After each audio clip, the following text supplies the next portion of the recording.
திரு KCP, தாவேக்காவோட AIADMK கூட்டணி அப்படின்றது அதிமுகவை பரப்பக்கூடிய வதந்தி அப்படின்னு திருமாவளவன் பேசியிருக்கிறார்.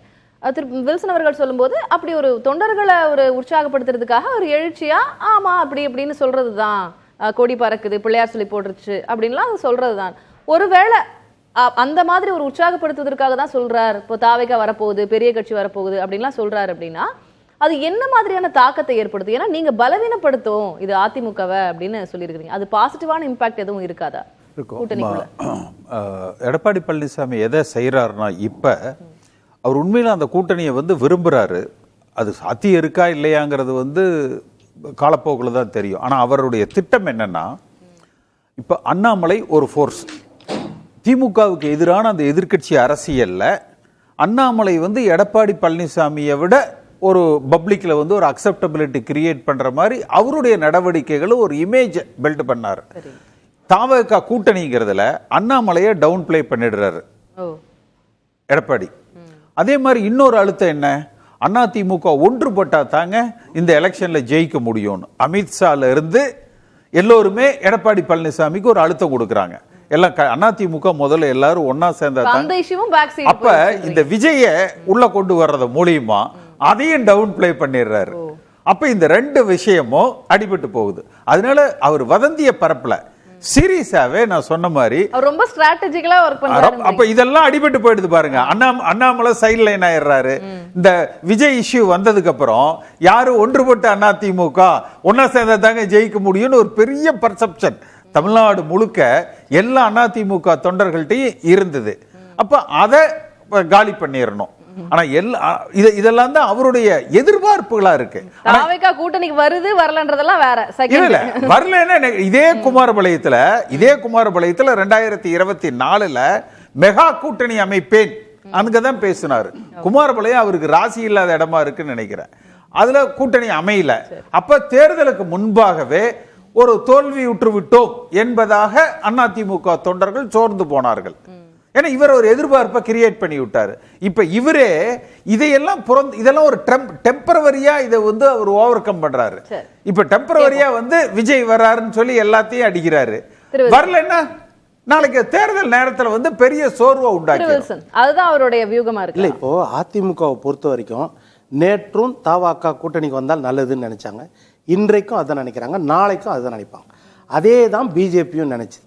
பிஜேபி என்னன்னா தாவேக்கா ஒரு ஃபோர்ஸாக இருக்குது, விஜய் ஒரு ஃபோர்ஸாக இருக்காரு.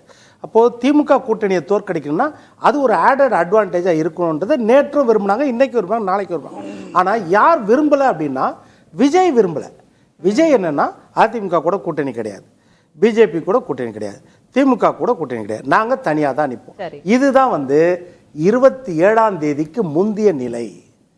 27ஆம் தேதி ஒரு பேரழிவு ஏற்பட்ட பிறகு அந்த அழிவை பயன்படுத்தி நம்மளை சுத்தமாக அழிக்க யார் யார் முயற்சி செய்தார்கள், அந்த இக்கட்டான சூழ்நிலையில நம்ம பக்கம் யார் யார் நின்றார்கள். அப்போ இது ஒரு முடிவை ஏற்படுத்துது, ஒரு மனமாற்றத்தை ஏற்படுத்தக்கூடிய ஒரு வாய்ப்பு இருக்கிறது அப்படின்றது எதிர்பார்ப்பு, ஒரு வாய்ப்பு இருக்கிறது அப்படின்னு. ஏன்னா ஒரு பேரழிவை சந்திச்சாச்சு அந்த கட்சி. அந்த நேரத்தில் அவர்களுக்கு யாருமே கை கொடுக்கலன்னு போது யார் கை கொடுத்தார்கள்? திரு வில்சன், எனக்கு ரெண்டு கேள்வி. நான் ரொம்ப வெளிப்படையான பதில் உங்ககிட்ட நான் எதிர்பார்க்கிறேன். அதை தான் முதல் ரவுண்ட்லயுமே நான் கேட்க ட்ரை பண்ணேன். அப்போ விஜய் பாரதிய ஜனதாவுடைய அந்த கூட்டணியில இருக்கிறத ஏற்றுக்கொள்கிறாரா, பிஜேபியை விஜய் ஏற்றுக்கொள்கிறாரா அப்படின்றது ஒண்ணு. இன்னொன்னு, நான் சிஎம் ஆக போறேன் அப்படின்னு பிரகடனப்படுத்திட்டு வந்த விஜய் இப்போ எடப்பாடி பழனிசாமி அவர்களை முதலமைச்சராகிறதுக்கு கூட்டணியில சேர. இல்ல அதுதான் அந்த 27ஆம் தேதிக்கு முந்தின நிலை நீங்க சொல்றது. அடுத்த நிலையை பாத்தீங்கன்னா நம்ம அதிமுக அவர்களுக்காக ஒரு நியாய குரல் கொடுக்கிறோன்னு கொடுத்தாங்க. அதுக்கு அடுத்து எடுத்துக்கிட்டீங்கன்னா பிஜேபியை பொறுத்த வரைக்கும் அதே மாதிரி பிஜேபியை நல்லா விமர்சனம் பண்றாரு, மேடையிலையும் எவ்வளவு விமர்சனம் பண்ணியிருக்காரு. அப்படி இருந்தும் ஒரு குழு அமைச்சு போயிட்டு அதான் எதிரி தான் என்னுடைய ஆயுதத்தை நான் தீர்மானிக்கிறேன். ஒரு கேள்வி, நான் அதுக்கப்புறம் திரு அய்யநாதன் கிட்ட போகணும். அப்போ பாஜகவும் அதிமுகவும் இந்த கரூர் சம்பவத்தை பயன்படுத்திக்கிறாங்களா? விஜய் அவங்க பயன்படுத்தல, அதான் நான் சொன்னேன். முன்னாடியும் அவங்க தான் விரும்புனாங்க, இந்த சம்பவம் நடக்கும்போது அவங்க தான் விரும்புறாங்க தாவேகா வரணும்னு, நாளைக்கும் அவங்க தான் விரும்புறாங்க. ஆனா மாற்றம் யார்கிட்ட வரணும்? தாவேகா கிட்ட தான் மாற்றம் வரணும். ஏன்னா அழிவை சந்தித்தது தாவேகா. அப்ப அவங்க என்னன்னா இடுக்கன் வரும் நேரத்துல எந்த நண்பன் கூட நின்றான்றதை அவங்க முடிவு பண்ணுவாங்க. இல்ல அவங்க தனியாவே நின்றாலும் நிக்கலாம், சொல்ல முடியாது. இல்ல அவங்க தனியாவே நிக்கலாம், சொல்ல முடியாது. ஒருவேளை நின்றாலும் நிக்கலாம். இல்ல மாற்றத்திற்கு ஒரு காரணம் கிடைச்சிருக்கு. திரு ஐயநாதன், ஒரு காரணம் கிடைச்சிருக்கு, அதனால இதை பயன்படுத்திக்கிறாங்களா அதிமுகவும் பாஜகவும்? நிச்சயமா அதை பயன்படுத்திக்குவாங்க. இப்ப முதல்ல ஞாயிற்றுக்கிழமை காத்தால, சனிக்கிழமை இரவு நடந்தது. ஞாயிற்றுக்கிழமை காத்தால முதல்ல மருத்துவமனையிலேருந்து வந்துட்டு அவர் என்ன சொன்னவர், யாரையும் குற்றஞ்சாட்டுறதுக்கு நான் இங்கே வரல, ஆனால் ஒரு விடயத்தை சொன்னார், விஜய் நேரத்தோட அந்த கூட்டத்தில் கலந்துட்டு இருக்கலாம் அப்படின்ற சொன்னார். ஆனால் மறுநாள் திங்கக்கிழமை இது அனைத்துக்கும் காரணம் போலீஸும் தமிழக அரசு தான் அப்படின்னு அடித்தார்.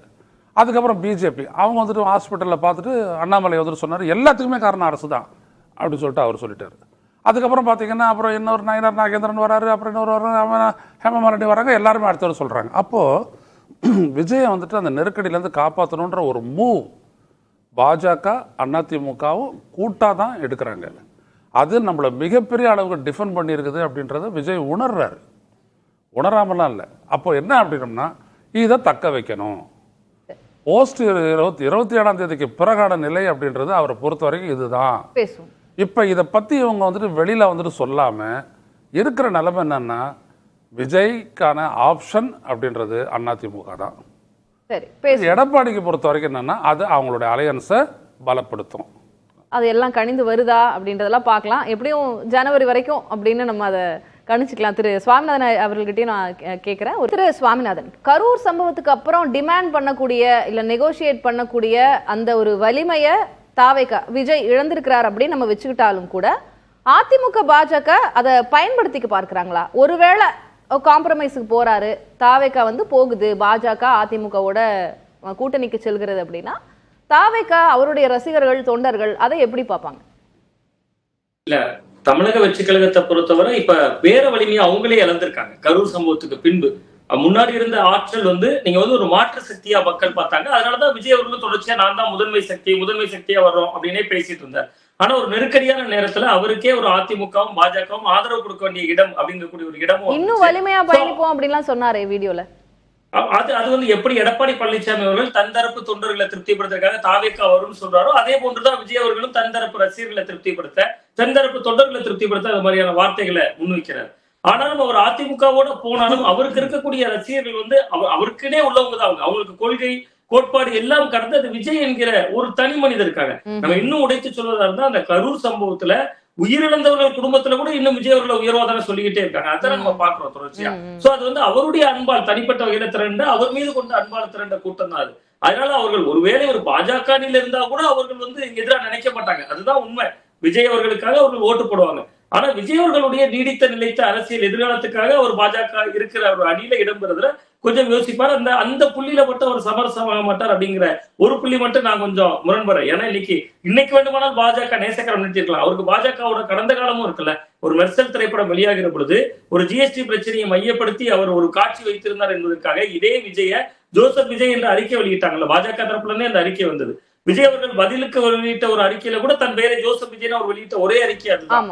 அவருக்கு அந்த கடந்த காலங்கள் அவருக்கு நினைவுல இருக்கும், அது மாதிரியான விஷயங்கள்லாம் இருக்கும். அதனால அந்த புள்ளியில மட்டும் அவர் சமரச மாட்டார். ஒருவேளை அதையெல்லாம் மீறி அவர் அதிமுக பாஜக கூட்டணியில் இடம் பெற்றாலும், அவர் பாஜக அங்க வைக்கிற அணியில் இருந்தாலும் கூட அவருடைய ரசிகர்கள் அதை ஏத்துக்கதான் செய்வாங்க. ஏன்னா விஜய்ங்கிற பார்வையா தான் அவர்கள் பாக்குறாங்க. அவர் முதல்வராக இருந்தாதான் போடுவோம், கீழே இருக்கிற நிலையில இருந்தா போட மாட்டோங்கிற பார்வை விஜய் ரசிகர்களுக்கு நிச்சயமா இருக்காது.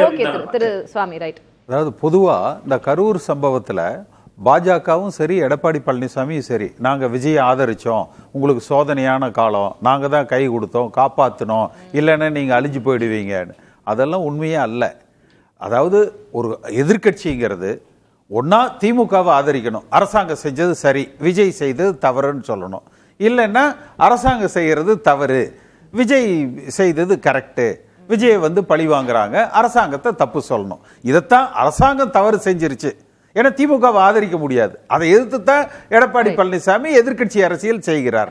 அப்ப திமுகவை எதிர்ப்பதற்கு அவர்கள் விஜயை ஆதரிக்கிறாங்களே ஒழிய விஜயை காப்பாத்துறதுக்காக இவங்க அவதாரம் எடுக்கல, பாஜகவோ அல்லது எடப்பாடி பழனிசாமியோ. அடுத்து கரூர் சம்பவத்தில் அது பெரும் துயரம், அது மாற்று கருத்து இல்லை. ஆனா அதுல விஜய்க்கு ஒரு சிம்பத்தி தான் வந்திருக்குது. உங்க தொலைக்காட்சியை முடக்கினதுல இருந்து சமூக ஊடகங்களை யூடியூப்களை மிரட்டுறது வரைக்கும் அரசாங்கத்துக்கு எதிரான நிலைப்பாடு தான் மக்கள் மனநிலை இருக்குது. அது விஜய்க்கு ஒரு சாதகமான சூழ்நிலை தான் உண்டாயிருக்குது ஒழிய அவர் பலகீனப்படலை, இதுல பலம் பெற்றிருக்கிறார். நம்ம பார்க்கலாம், நாளுக்கு நாள் புது புது காட்சிகள் மாறலாம். இன்னும் நிறைய நேரம் இருக்கு. யார் யார் எப்படி கூட்டணி சேர்கிறார்கள் அப்படின்றதெல்லாம் நம்ம பொறுத்திருந்து பார்க்கலாம். விருந்தினர்கள் 4 பேருக்கும் நன்றி. மீண்டும் ஒரு நிகழ்ச்சியில் சந்திக்கலாம் நேயர்களே. நன்றி, வணக்கம். அது கண்டிப்பா ஏற்றுக்கொள்ள முடியாது. பிரதான கூட்டம்